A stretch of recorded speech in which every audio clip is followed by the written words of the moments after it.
কুকুরটাকে মেডিকেল নিয়ে আসছি। তো চিকিৎসার জন্য আমার এক আঙ্কেল 200 টাকা দিচ্ছেন। তো ওনার দেখে মায়া লাগছে কুকুরটাকে। তো আঙ্কেলের জন্য দোয়া করবেন সবাই। আঙ্কেল যেন ওনার পরের যে সময়গুলাতেও যেন এরকম মানবিক কাজ করতে পারে।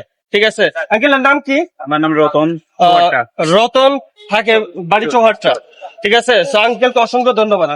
না, এটা সুস্থ, এটাই হচ্ছে আসল, কারণ প্রাণী তো কথা বলতে পারে না, মানুষ তো আমরা কথা বলতে পারি। এটা 2 ঘন্টা যাবত এখানে পড়েছিল আম্বরখানা। তখন আমি আসার পথে দেখলাম, দেখে আমার খুব মায়া লাগছে, বুঝছেন নি?